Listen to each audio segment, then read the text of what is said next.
Good morning, everyone. Welcome to another Ask a Silicon Valley Lawyer webinar. I'm very grateful to my colleague Kate Mamiko-Galam for putting all of this together, from the slides to the invitations, and to helping put this panel together. And I want to welcome my good friends Brian McAllister, Bret Waters, and Nicole Hatcher. And unfortunately, Nicole's had a last-minute family emergency, so while we did not intend on producing a manel, which is a very bad word in Silicon Valley and other places, we apologize for Nicole's last-minute empêchement, as we say in French. But before we get started, I'd love to introduce my good friend, Silicon Valley guy, Bret Waters, who is the founder of the Fourth Lee Accelerator and many Silicon Valley companies, and is the quintessential founder and now coaches founders. Bret? Thanks, Louis. Thanks for inviting me to be here this morning. So I grew up in Silicon Valley, spent my entire life in Silicon Valley, started and run sort of 3 or 4 companies, depending on how you count. And today I teach entrepreneurship at Stanford University, and I run a startup accelerator called Fourth Lee. I'm thrilled to be here.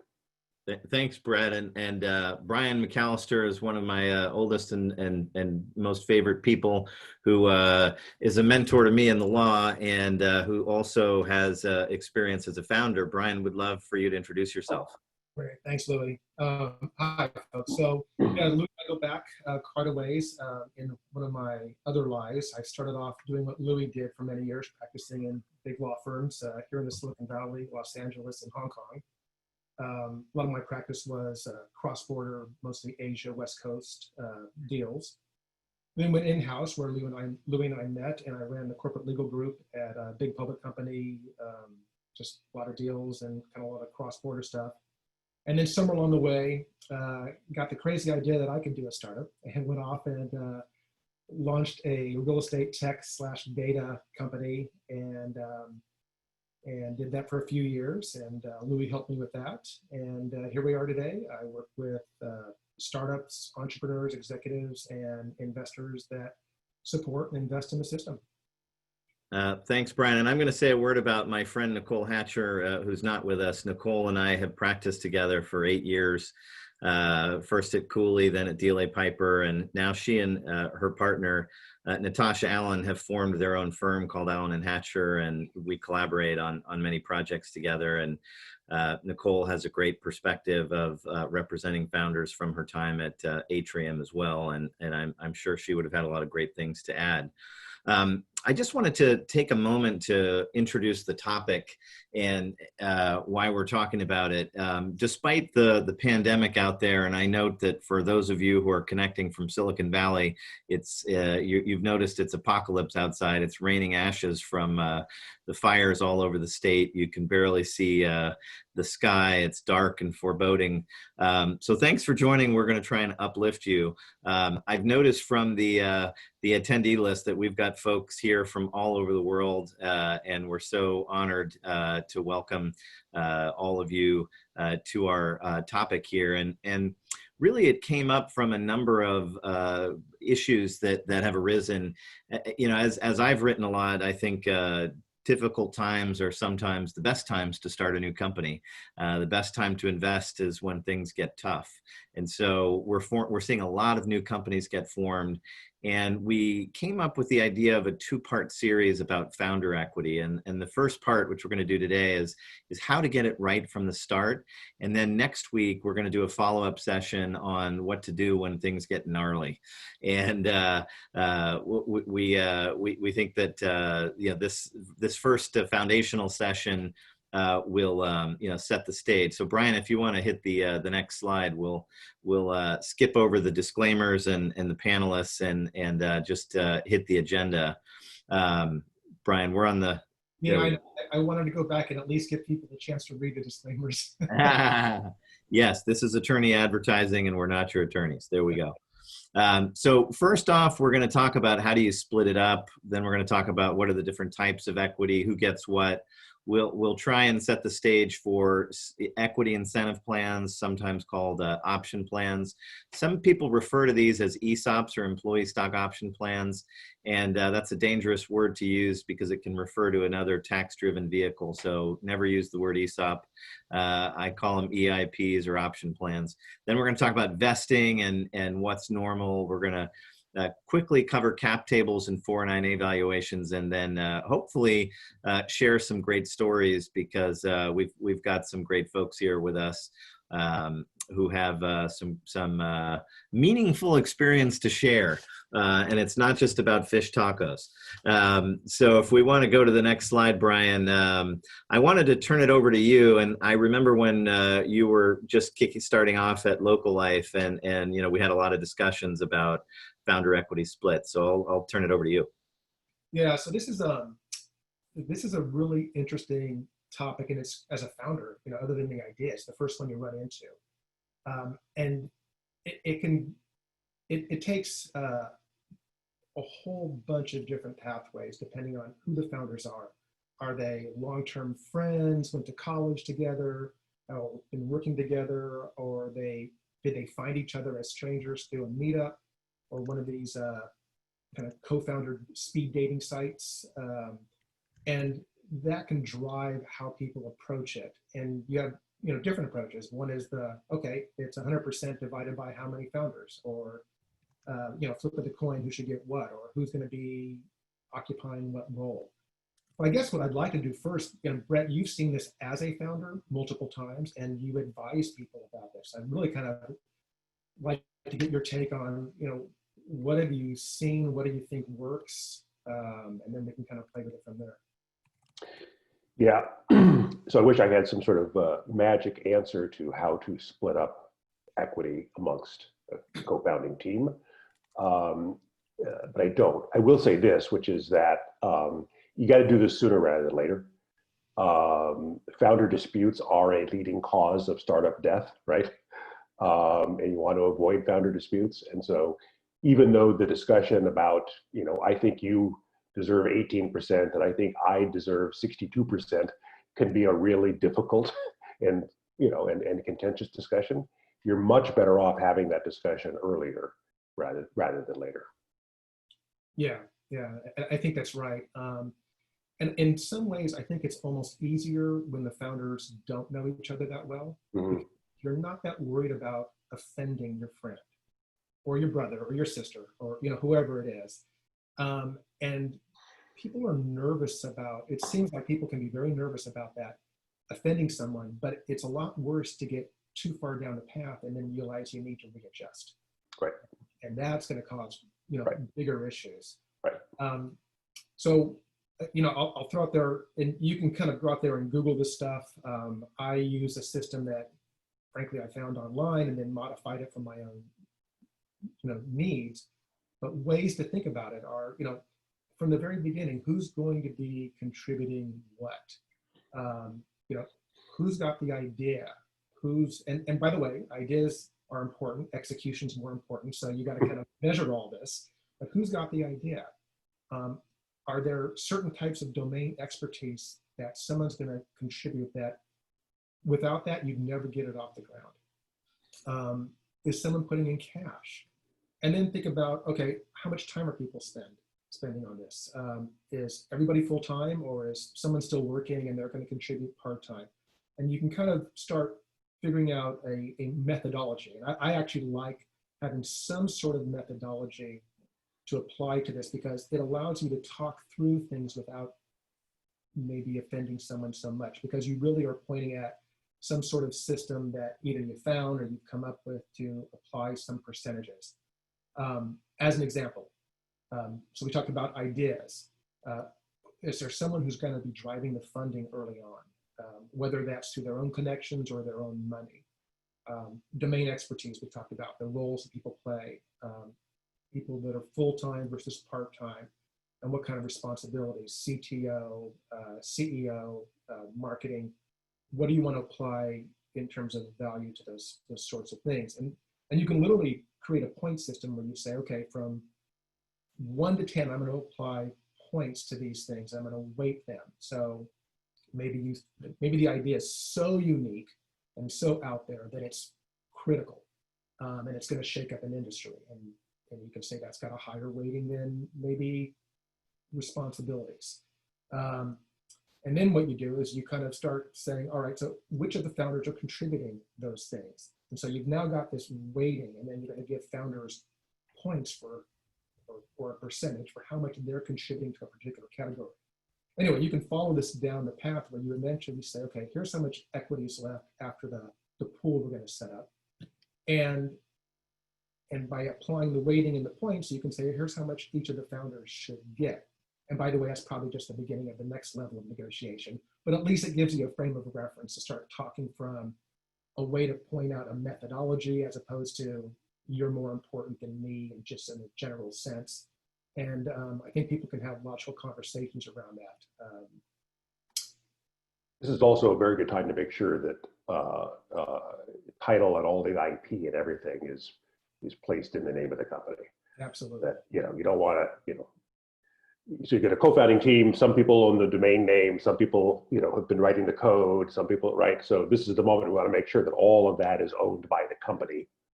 Yeah. And that's sort of part of what you are doing in return for your equity, is putting everything in the name of the company. I just wanted to jump in here and throw in some data points. As I was preparing for this webinar, I thought I should look at what other great founders have done. And I looked up and found that when Apple was formed, Steve Jobs and Steve Wozniak split the equity 45-45, but there was a third co-founder named Ron Wayne who got 10%. So he was the kingmaker, and there was never a deadlock.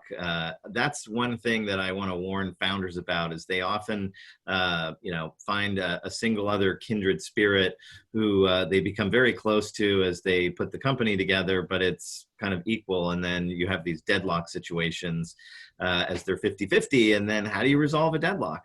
One of them can get very upset if she or he thinks that the other co-founder is not putting in the same amount. So I just want to echo what Bret and Brian have said about being really clear about what the expectations are and making the equity reflect it. And finally, making sure that there's a way to resolve deadlocks. Going to more data points, Microsoft was formed by Bill Gates and Paul Allen, and they went in 60-40 on the theory that Bill had put in more work.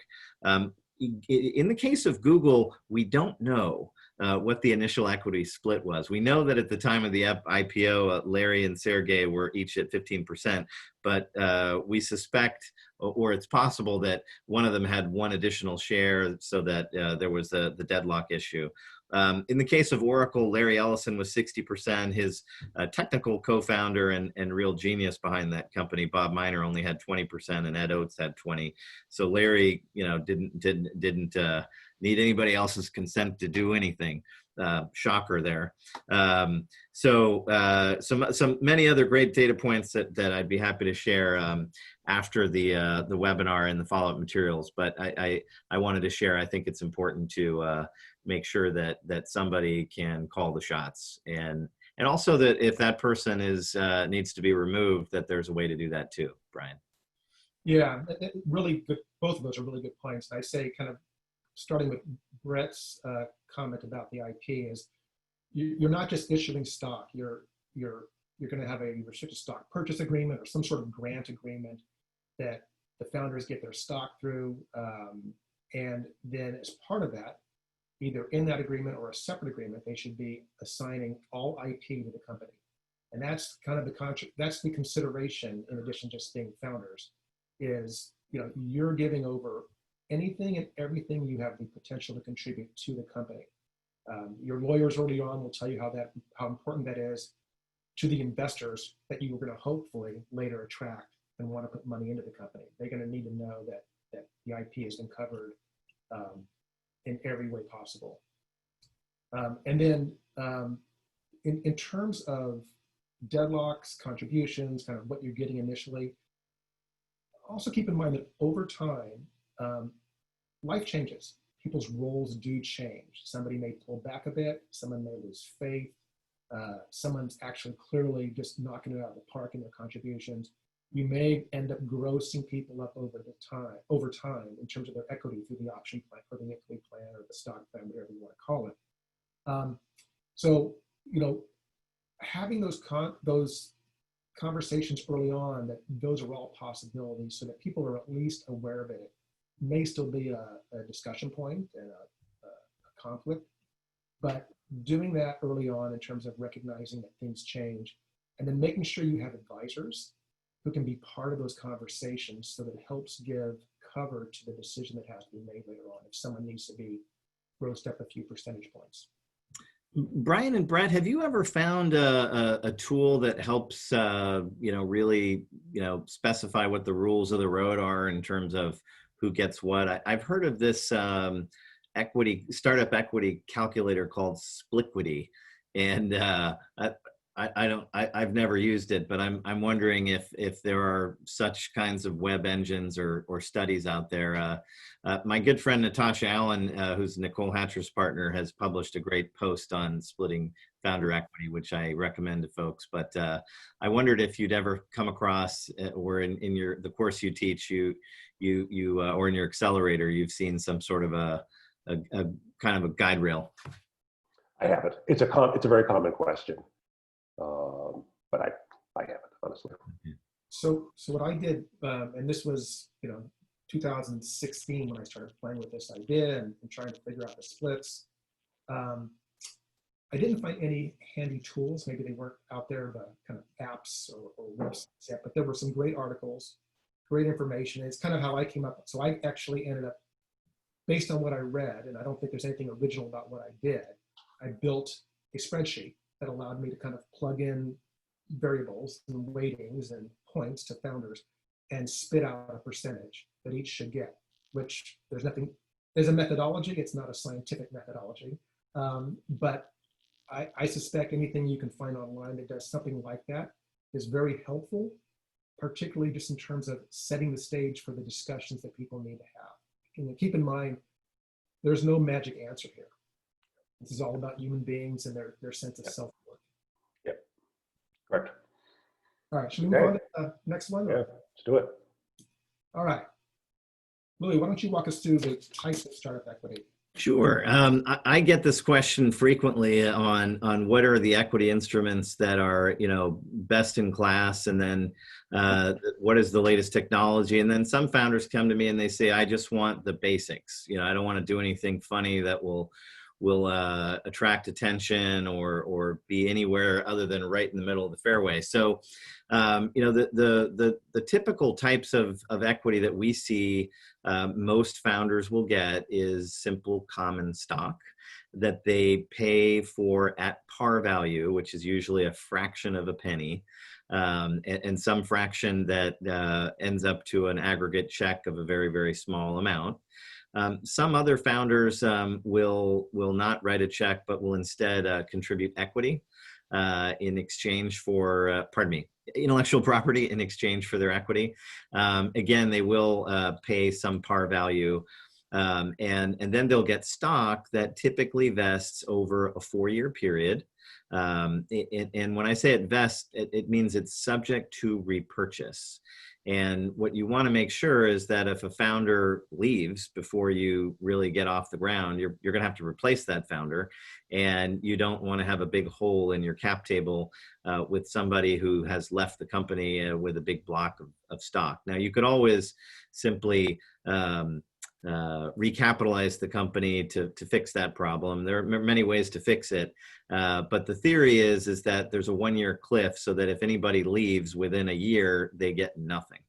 And that's an incentive to make sure that everybody's aligned, they're all in, and that if they leave, they lose. And then after a year, they will vest on a monthly or a quarterly or annual basis through a 4-year period.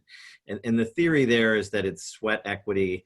And it's going to be a controlling stake in the company probably through the A round, and therefore it should reflect somebody's long-term contribution into the company. Now, some super founders or repeat entrepreneurs will impose a fully vested equity block at day upon formation and tell investors, tough, you know, I'm Jane Gorilla, and I've done this before, and I don't need to vest. So the typical middle of the fairway, common stock, subject to vesting over 4 years. And I should also note that if somebody leaves, it is incumbent upon the company to exercise the right of repurchase within some number of days. So if you are a founder and one of your co-founders is leaving, you want to make sure you follow all the procedures to get that equity back inside the company. Now, some super founders are going to come to me and they're going to say, Louis, I've done this before, and not only do I want fully vested stock, but, I'd like to make sure that I control the company all the way through IPO and beyond. When we're a $100 billion company, I want to make sure that Wall Street doesn't want to tell me what to do. And so they want what's called super voting stock. And they want to make sure that even though they're going to be raising a lot of capital, whether it's safes or convertible notes or Series Seed, and then an A round and a B round, they know they're going to get diluted below majority status pretty quickly. And so they want to have 100 or 1,000 votes per share so that everyone's very clear on who's calling the shots. Now, super voting stock can happen at 2 junctures in the life of a company. I see it happen at formation pretty rarely, but I see it, and I recommend it for certain people in certain situations. But I also warn people that it's a big red flag, and a lot of investors will not like it, and it certainly says something about you as a founder to your investor. Now, most other times I see it is in the period running up to an IPO, where the venture capital investors are comfortable that the company is going to get out, it's going to get public, and the founder is saying, hey, I'm happy to take you all public, but I don't want to be thrown out by some activist investors, and I don't want the long-term vision of the company to turn into a quarter by quarter discussion of how many pennies of EBITDA that I created. And so I see super voting stock sometimes created right before the IPO. And so that was the case in Pure Storage and Snap and Facebook. It happened, I believe, not at formation, but at some point along the way. It wasn't at formation. So that's the other variation that I see is preferred, what we call founder preferred stock. And this is very rare, but it came up, I guess it was invented right before the last financial crisis in 2008. And the idea was that founders are putting in, a lot of sweat and sometimes cash, which otherwise gets flushed out of the system when a preferred investor comes in and says, well, that's nice, but my $1 million gets me 20% of the company and the first $1 million out. And so they came up with this theory of founder preferred, where there's actually a liquidation preference for the founder, which corresponds to some value that the founder has contributed with the founder's IP, or that the sweat equity actually turns into liquidation preference over time. I very rarely see the founder preferred instrument ever used. And I personally have never used it, although I have used the super voting share with some frequency. Finally, when you're starting up a company, you're going to want to create an equity incentive plan. And that would be something that you can use to incentivize people to join the team as you move along. So that's a stock option plan. And at formation, that's going to essentially be priced at par value probably. And you'll have to make sure that the stock that's granted over time is always granted by the board in a live meeting at fair market value as that is determined at the time. I've talked too much. Bret and Brian would love your perspectives on startup equity. Yeah, I think we could probably move on. I'll just say one thing, which is that a lot of people try to be, when they do their formation, excuse me, they try to do cute things with super voting rights and maintaining control and stuff. My experience is when you raise your first institutional round, in other words, if you raise a round with venture capitalists, they're going to take a look at that and they're going to say, that's really cute, but we're not doing that. So just be prepared for that. It's all about leverage, right? Yeah, yeah. Just a couple things I will say here is when you're in the early stage, often even before you've got an incentive plan in place, maybe you still have 4 founders who are just running hard trying to build something. When you're building a cap table, we'll talk about that a little bit, still include in there some reserve for what you think your pool is going to be. The issuing stock around and understanding your position as a founder and your co-founders' positions around the idea of what you have after the pool. And later on, investors will come in, you'll start diluting even more, but kind of think about it that way. And then also know that early on, you're probably not raising funds from institutional investors, but it could be friends and family, angels, the like, and maybe you're using convertible promissory notes or safes, simple agreements for future equity. Those typically convert to preferred stock once you have a preferred round, and not common stock, but just kind of know that those are going to be contributing to your dilution, and they'll roll through to preferred stock and it'll hit your cap table. Thanks, Brian. Thanks, Bret. All right. Who gets what? Who gets what, Bret? Yeah, well, these are all the people who, who will typically end up getting some equity. And as Louis said, often you're using this as, as an incentive. So you're trying to incent employees, so giving them options. You're trying to incent perhaps a key partner by giving them some options at equity, right? So I've seen startups struggle a lot with trying to figure out what to give advisors, how much to give advisors. So it's, it's common stock usually. Often you've just got the plan in place and they've been negotiating with advisors. What's a good rule of thumb for them to think about in terms of, it's early stage, they've got maybe three founders, a few key employees, they're working on their MVP, or they've got an MVP. How do they approach figuring out what to give advisors? Yeah, and I'll take that, and Bret, jump in. I think Founder Institute has done a really good job of setting this out on their website, and I think they're kind of the reference point. You're going to have an advisor that's going to have a certain commitment of time and energy and network and resources to the venture. And on the high end, if somebody is a really super active advisor, maybe they get 1%. Maybe they get more than 1%, but 1% is generally the upper limit of what you would give an advisor. And if they're doing more than that, they're maybe not an advisor, they're maybe part of the team, and therefore you'd give them something more. And then on the low end, you'd typically give them a 1/4 point. You'd vest it typically over 2 years and make it a single trigger change of control, as an advisor is not somebody that the acquirer of this business would keep on because they're just an advisor. And so that's why they get single trigger and short vesting, 2 years. And then, if they're still part of the team and advising, you'd maybe give them a new grant 2 or 3 years later. Typically, I see it vesting monthly rather than with a 1-year cliff, but I think a cliff is always a good thing to make sure that things are working out before you've given away equity. So that's what I generally see with advisors. And then employees, there's some great studies, and please feel free to reach out to Brian or Bret or Kate or myself at any time. We've got the latest and greatest studies from the comp consultants about who gets what employee gets what equity stake at what stage of the company by industry vertical. So there's some great studies that say if you're at Series B round and you're the new chief marketing officer and the company has X of revenue, you should get Y% of the equity.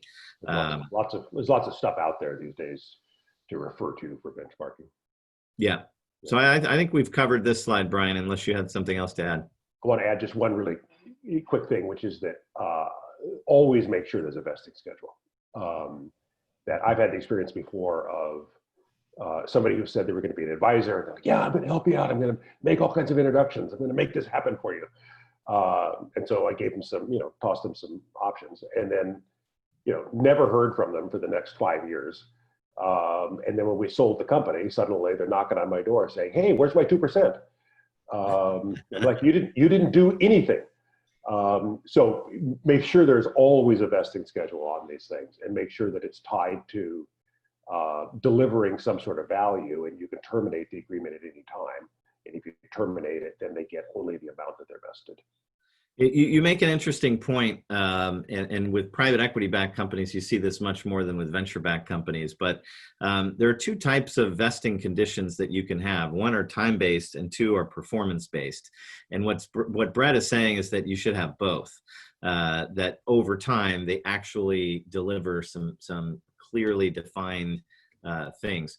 I want to make one last point that just jumped into my mind is that I often have people coming in and saying, oh, I'll raise you X amount of capital by making introductions. And I want to remind everyone that nobody can get a commission for introducing you to money unless they are a registered broker dealer or they have a valid exemption from the Securities and Exchange Commission and the FINRA.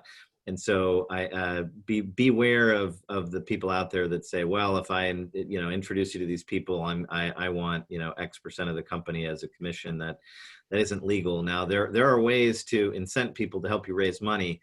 That just a straight out commission deal for somebody who isn't registered, however, is a big no-no. And I want to warn founders out there. You could be aiding and abetting the violation of a statute if you're to sign such an agreement. So. We lawyers are always on the lookout for those things because that's how lawyers lose their law licenses. Helping people violate statutes. So we're very careful about that. Brian? I think that the key difference there's a finder and there's an advisor. And if you're a finder, you're in that murky area where you probably don't want to be. Advisors should have an advisor agreement. They should have a meeting schedule. Most advisors, if you're not meeting monthly, you're meeting quarterly. And if they're only meeting quarterly, they're probably not as important. You're probably not giving them as much equity. Your advisor agreement should have real deliverables and a real kind of honest layout of what you expect of them. And then you can put in your option agreement or whatever grant agreement you're giving them for equity, termination rights and the like. Be careful about time vesting to performance because it has accounting implications, but you can work around that. It is important to be able to stop them as an advisor, terminate them as an advisor, and then terminate vesting early on. There was a question in here, and I think it relates to the next slide, so I think we can flip the slide over to option plans, Brian. But there was a question in the Q&A about what do you do with LLCs and options. And in LLCs, I see restricted membership units, not options. The accounting for options in an LLC is a nightmare, and I'm just not going to go down that rabbit hole. It's just a no-no. So people get profits interests. That's the most tax efficient way of granting incentives in an LLC. But today we're going to really talk about C Corps and option plans and ways to incentivize people in C Corps because that's what venture-backed businesses are. Just to jump in there though, because I just actually had to review an LLC, Delaware LLC agreement that had a lot of detail around an incentive plan. Yep. To the LLC agreement because that's where you have to do it. And if you get outside the technology space, you get into food and beverage, for example, or other areas, you start to see apparel, also fashion. You start to see more LLCs. And you also still have companies that are looking for ways to recruit and incentivize employees. So there's ways to do it, but it's really complicated. You need probably a much better CPA than you would at an early stage with a startup. Yep. So just kind of keep that in mind, but there are ways to do it. Bret, as a founder of a tech company, how do you think about the option pool, both in terms of size and the components of it?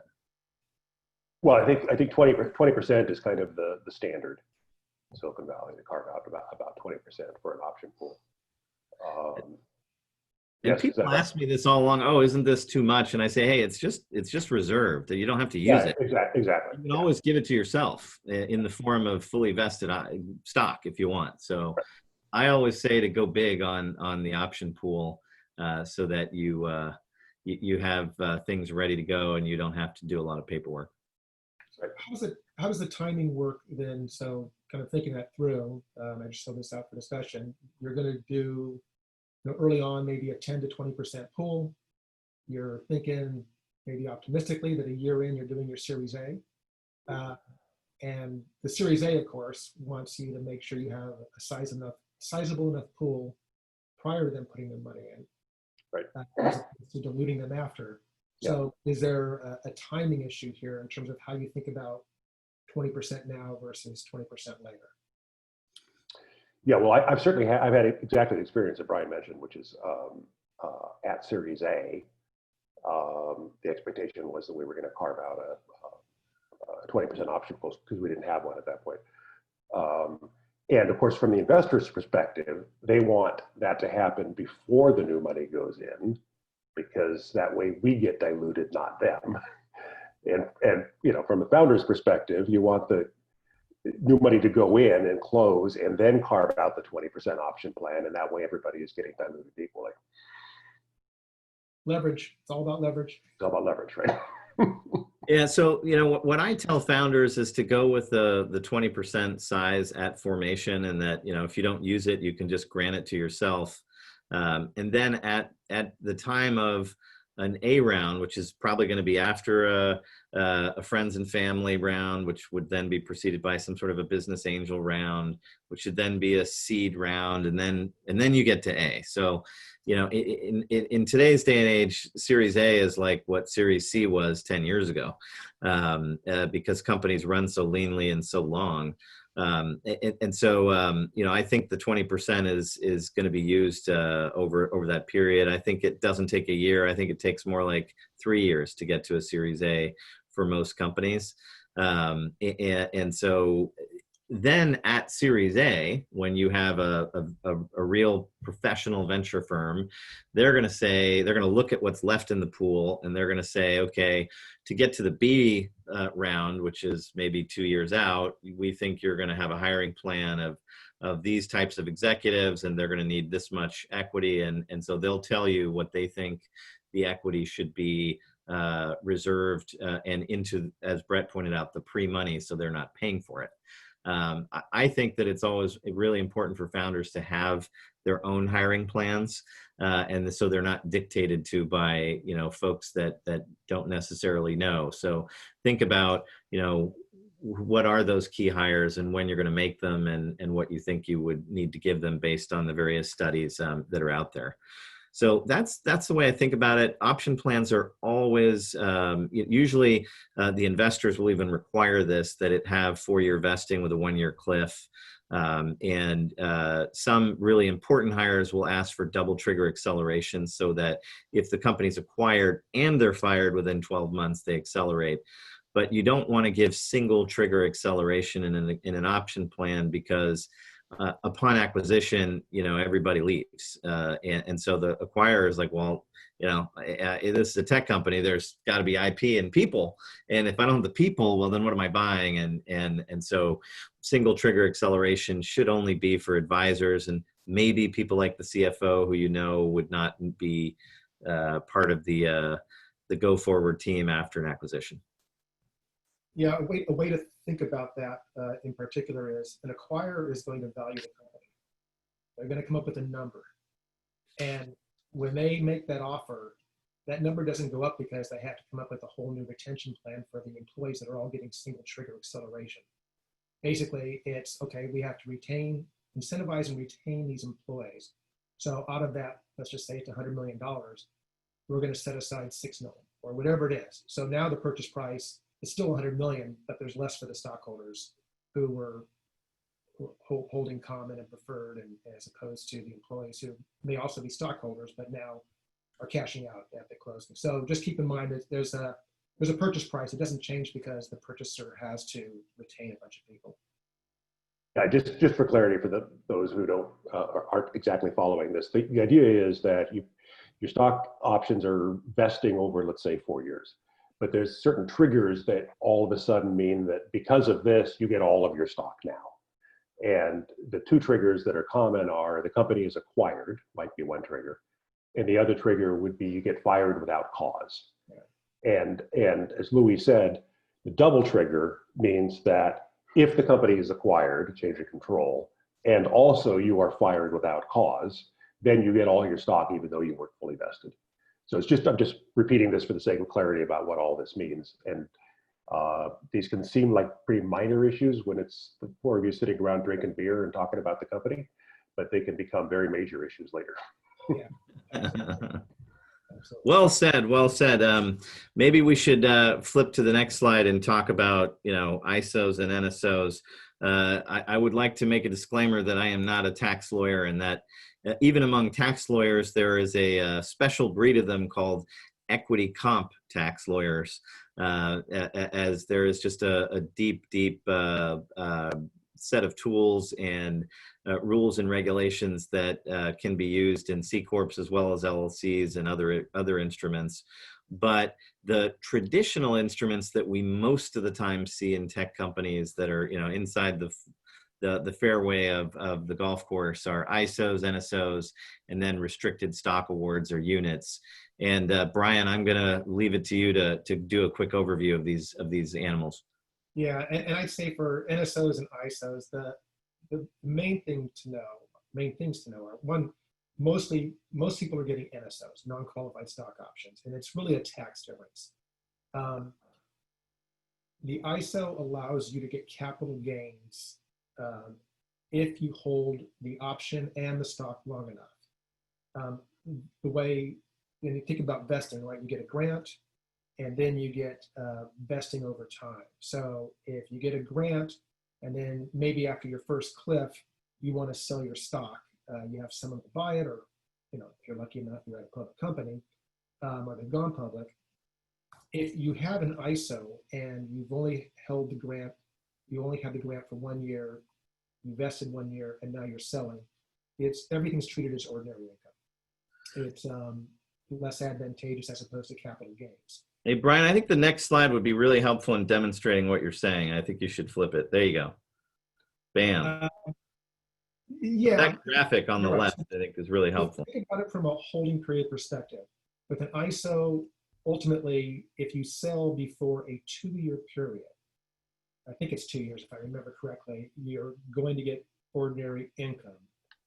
If you have a non-qual, basically when you exercise, you have ordinary income on the increase in value from the exercise price at the date you have vested and exercised. But then if you hold the stock over time and it grows in value, you can sell and get capital gains. So it's really just a difference in holding periods. Most commonly, employees will vest, exercise at some point in the future, and sell usually around the same point in time. So the idea of an ISO is almost irrelevant because the holding periods don't match up. Sometimes with senior executives, you more commonly will see ISOs granted, and people are more willing to basically hold the stock for some period of time. So again, NSOs are going to be the more common venue in kind of the startup world. I'm going to go back now because I think I want to kind of touch on the RSAs and RSUs a little bit too. So a restricted stock award, instead of giving someone a grant of an option where they vest and they want to exercise and they pay a purchase price and then they get stock, the RSA gives you stock up front. There's a deemed value to that stock, the fair market value. And usually over time when you vest, you're getting compensation that reflects the value of that RSA on that date, and that's ordinary income. And then from that period forward, if you hold the stock, you've already paid tax on what the value was when you vested. Now, if you hold the stock and it grows more in value, you get capital gains on that growth. RSUs are very similar to RSAs in the sense that they're kind of deemed at a certain value on a given date. There's usually no price to be paid, but the RSUs do convert into stock when you choose to. It's kind of a similar instrument. The nice thing about RSUs is there's no voting rights from a company's perspective. There's no voting rights, no dividend rights. RSAs typically have voting rights and dividend rights. And we don't mention here, there's something called a restricted stock purchase award, where it's much more like an option in the sense that the recipient still has to pay a purchase price, either early on or when they vest, but they are getting stock up front, and so they do have things like voting rights and dividend rights. So Brett, feel free to jump in, but I just wanted to address if you're joining a team, a startup team, and the founder stock has been doled out and you're being offered some sort of an incentive. An option is if the company already has value, an option is really great because it defers the purchase, the payment of purchase price or exercise price until a later point of time. And it defers, therefore, your purchase price as well as tax. And if you take stock right away that has value, you're going to have to pay cash out of pocket tax on the value of the stock that you're granted, and you won't have any liquidity to sell that stock to pay the tax. And so while it might be cheap stock or not expensive, and you think that there's a lot of upside in it, you might even think that the purchase price is low compared to what you think its real value is, you will still have cash out of pocket. And so there's this dilemma: do I go for the option and defer any exercise price and also not take any risk that I lose my purchase price, or do I take the stock and really bet that it's going to go up into the right and pay tax now? And that is like beauty in the eye of the beholder. What everybody wants is to not pay anything now, not have any tax obligation now, but get all the upside later. Right. And it turns out you can't do that. So yeah, I think the point here, Louis, as you just said, is to just simply understand conceptually the issue, which is that options are great because they don't cost you anything right now, but then later on you have to exercise them, and there may be a huge tax hit later on because of that. And there are some advantages to paying a little bit for them now as a way of mitigating the later tax hit. And then there's the 51B thing, right? Okay. You mean the 83B thing? Sorry, 83B thing. Yeah, and I was just about to. You're the lawyer. Yeah, I'm about to make that point. So something that's very important for founders right away when they get stock that's subject to vesting at the outset of a company is that they file within 30 days an 83B declaration. It's a short one-page document, and it says that this is what the purchase price is the day that I received it, and I agree to recognize revenue, or pardon me, income, which is ordinary income on the value of the stock that I get. And the reason that you have to do that is that it's because it's subject to vesting. It won't become yours under the tax rules until 1 year later. And if you haven't filed that 83B, you'll have to pay tax when it vests, and you'll have to figure out what the value is.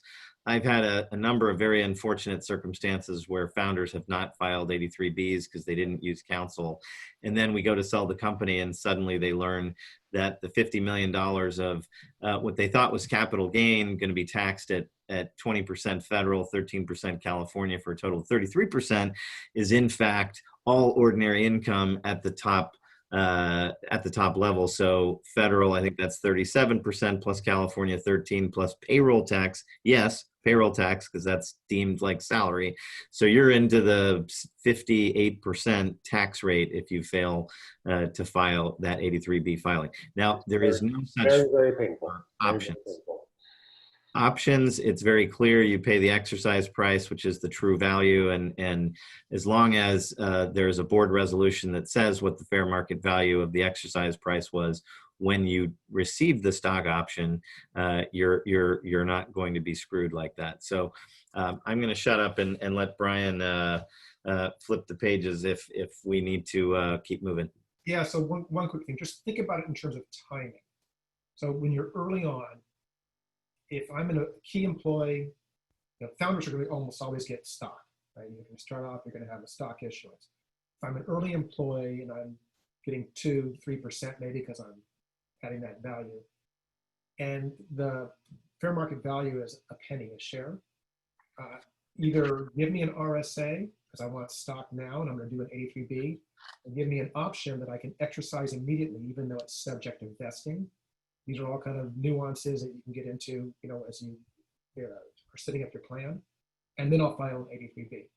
But so it matters less early on as long as you have the ability to get to stock quickly.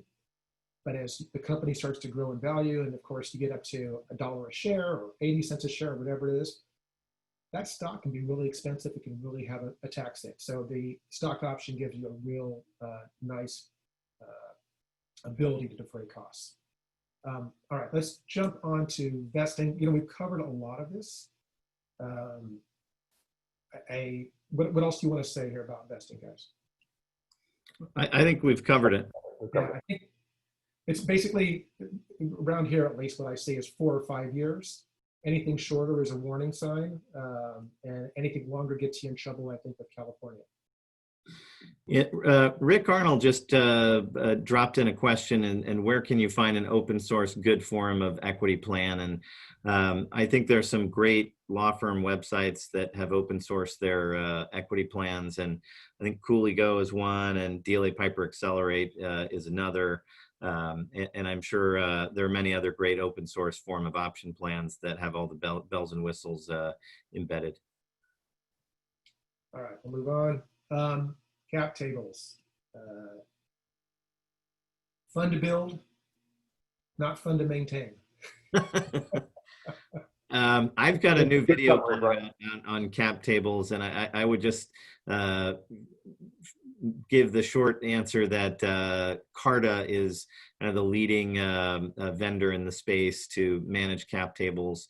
That being said, founders trying to manage Cart'd all by themselves, that can also be a hot mess when it comes time to a financing. So you really want to have a counsel team that's got a good paralegal that can help make sure that all of the formalities are being followed, as Cart'd is a robot, and it is not yet perfect in making sure that you're following all the formalities, and the consequences of a defective grant can be fixed, but sometimes you can't make somebody economically whole without paying them cash.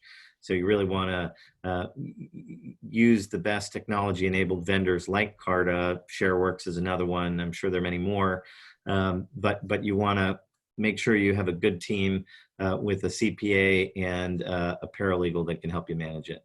That was all I think I wanted to say on cap tables, Brian. And for those who don't know, a cap table is just simply a list of everybody who owns equity in the company and everybody who's been promised equity in the company. And it's super, super important that that list be kept up to date and accurate. Right. Otherwise, it'll bite you in the butt later. Yeah, and back to Louis' point, there are these great services.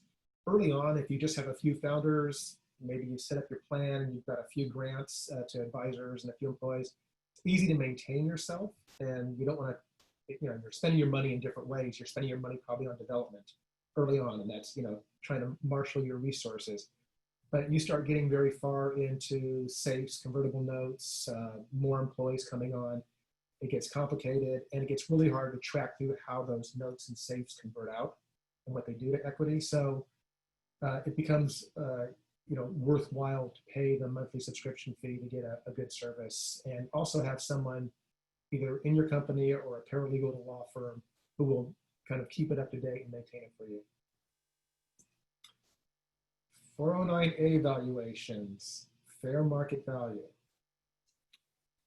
I'll take a shot at this, Brian.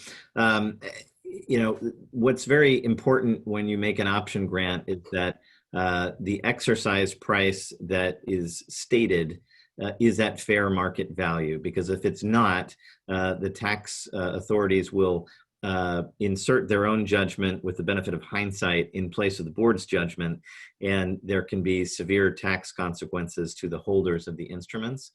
Now, because of that, there is a safe harbor in the tax code called Section 409A, and I'm going to, at a very high level, describe a very complex statute. It simply says, if you get a bona fide third-party valuation of the company and the common stock, which is usually less than the preferred stock because it doesn't have a liquidation preference, et cetera, et cetera, if that third-party valuation was given within 1 year, and there's no reason to disregard it, meaning you haven't sold the company at a higher price since then, you will be exempt from the IRS reviewing your judgment as to what the fair market value was.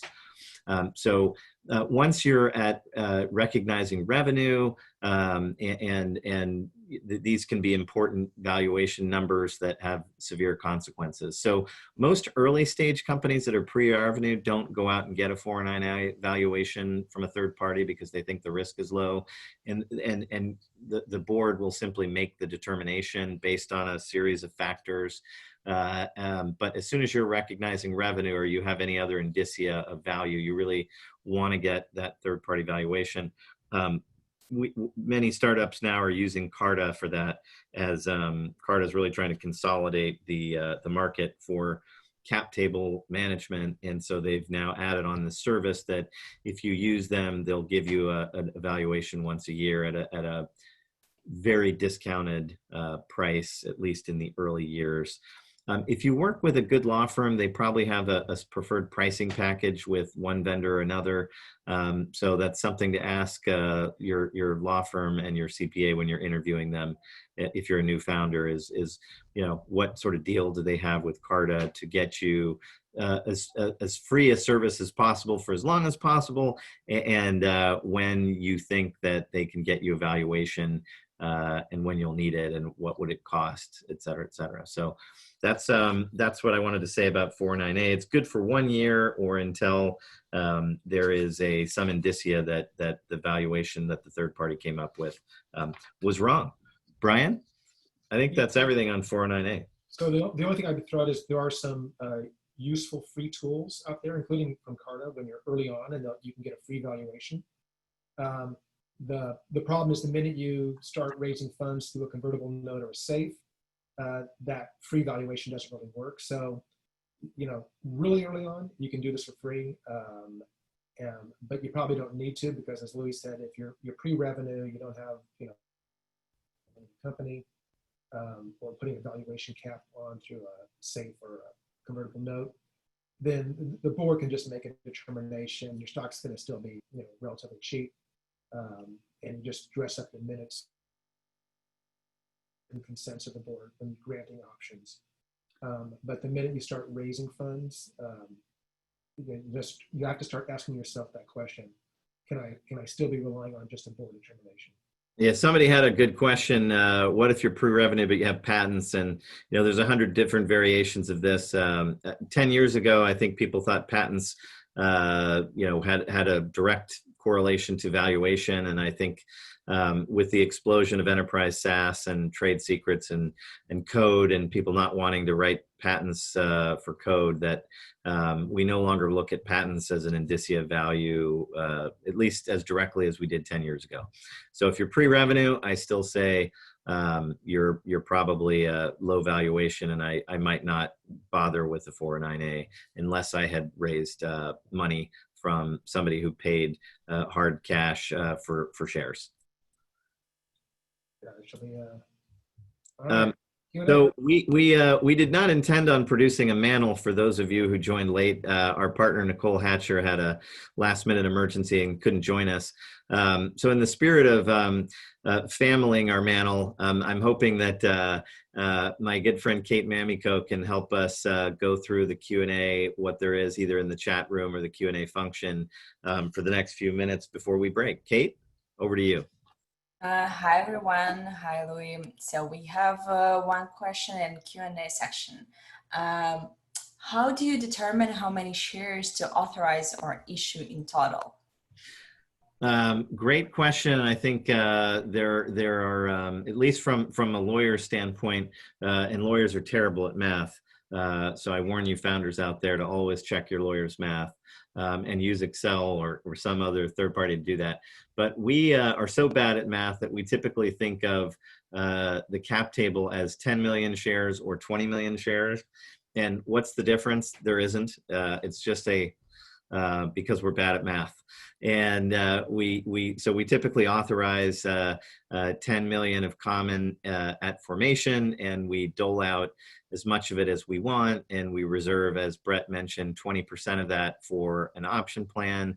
And then we don't typically reserve additional shares every time we issue a safe or a convertible note. We'll just have a covenant that upon conversion that we promise to authorize more shares at that time. and then when there's a Series Seed preferred round, then that's the time that we'll go amend the charter and authorize different series of shares and redo the cap table so that everybody's got the right percentage. I don't know, Bret or Brian, if you had a different experience or perspective being founders.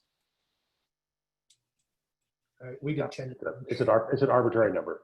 Yeah, I would say that there is an impact on franchise tax. There are some states that and we always recommend Delaware, and Delaware has two methods of calculating franchise tax, which is the tax you pay to the state just to be incorporated there. And one version is based on the number of shares authorized. So some people will say, "Oh my God, don't authorize 10 million because you'll have all these franchise taxes to pay." And it isn't true, because there is a second test which allows you to pay the minimum as long as your pre-revenue and your asset base is low and you haven't raised money. So therefore, I don't think it matters, and I always go with myself 10 million. Do we have other questions, Kate, that we should hit? One more question we have is this. Could you please go over corporate governance structure? Meaning, if the CDO and the CEO can't come to an agreement on a product or engineering decision, who should have the ability to make final decision for the company? Is it ever okay for the CDO to tell the CEO to butt off any product or engineering decision? Brad, I'm going to let you take that one. Yeah, well, having worked with a few CTOs, I can tell you that CTOs just do whatever they want to do. That's what CTOs do. No, it's a great question, and I don't know, Louis and Brian, whether so typical structure is that the board hires and fires the CEO, and the CEO hires and fires everybody under him. So kind of in the default corporate structure, if the CEO is not happy with the CTO's performance, he can be terminated. But it sounds as if this question is kind of, if you're the founding CTO, is there a way to protect yourself so that you can do whatever you want to do and not have to listen to the CEO? Yeah, I would add that in my experience, there are two types of founders. One is she or he is an extremely technical person, and they've just graduated with a PhD from Stanford or Berkeley or some great school, and they think of themselves as having invented the product and the idea, and they think of themselves as the majority owner. But they don't think that being a CEO is really in their skill set. So they meet somebody and through their network who becomes the CEO, and there the power dynamic might be more skewed towards the CTO. And then there are some other companies where the technical founder is also the CEO, and then the technical founder brings in a CTO to help execute. And in that sense, I think the CTO probably has less leverage to kind of be the final say as to the direction of the company. So again, I think there are some CTO-led founder teams and some CEO-led founder teams. And it goes back to, who's got a majority of the stock. But a very interesting question. Kate, are there other questions in the chat room that we might want to hit? I see that somebody's asked for a free source for compensation guidance, and there are a number of us who subscribe and provide anonymized data to comp firms, and as a result, they share with us the aggregated data, but under a license that says we can't, blast it out because it's theirs. So your attorney that you're working with should have access to that, and they should have the ability to, share with you the specific data points that are relevant to you, but they can't give you the whole phone book of the study without violating the license. I'm looking through the questions. Kate, are there other ones that are worth addressing? Okay, we just got another one from Andrew. I started an LLC, did a convertible note of 150K and issued to myself 800,000 units of 1 million authorized pre-revenue at this time. what are my 83B filing requirements, and more importantly, what are my tax implications, if any? Should I sell any of those units to another individual? So I don't want to get too deep into the tax rabbit hole, but if you paid full purchase price for those units and they weren't subject to vesting, you didn't need an 83B, and you're clear and you're good. If those units were subject to vesting and you didn't file an 83B, then you want to file an 83B as soon as you can with some third-party valuation to back it up, so that you have a stake in the ground from the moment you file the 83B as to what the value of the stock was that you got without that was subject to vesting. So that's one way of fixing a failure to file an 83B. There are many different ways to repair a failure to file an 83B that I don't want to go over in this call because it's too technical and we'll lose people. But please feel free to reach out to any of us after the call, and we'll be happy to steer you in the right direction.